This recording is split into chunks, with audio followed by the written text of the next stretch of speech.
À 25 ans, j'étais mariée donc, depuis 5 ans, puisque je me suis mariée le jour de mes 20 ans. J'avais déjà eu 3 enfants, dont j'ai perdu le premier.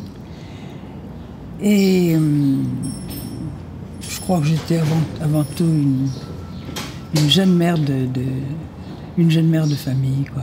J'étais déjà épouse de ministre depuis l'âge de 22 ans. Bon, j'ai jamais été très sensible aux ordres de la République, mais ce que faisait mon mari m'intéressait. Et je le suivais dans beaucoup de ses déplacements. Je l'avais déjà accompagné à La Haye quand les balbutiements de la création de l'Europe se mettaient en place. Et où déjà j'avais compris qu'entre la vision, le rêve, les vœux, même la construction intellectuelle de quelqu'un et la réalité, c'était loin de la coupe aux lèvres. Et que moi, le rêve que j'avais fait pendant...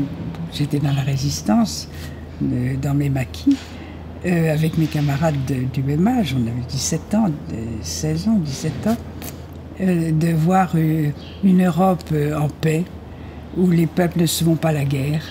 Nous ne faisions pas la guerre aux Allemands, nous la faisions au fascisme, mais pas aux Allemands. Et on la faisait autant aux Français qui étaient des fascistes, c'est-à-dire les pétinistes.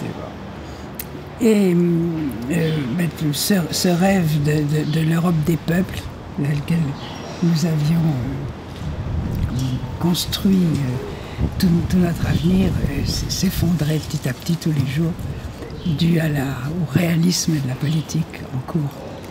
Et bon, ça a été mes premières désillusions, si je puis dire, mais j'étais jeune, j'avais un beau mari, il me faisait rencontrer des gens très intéressants, du monde entier.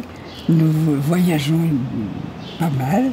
J'avais heureusement une mère qui s'occupait très très bien qui prenait le relais quand je lui laissais les enfants.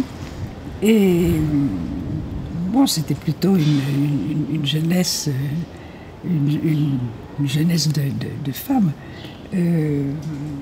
privilégiée et réussie.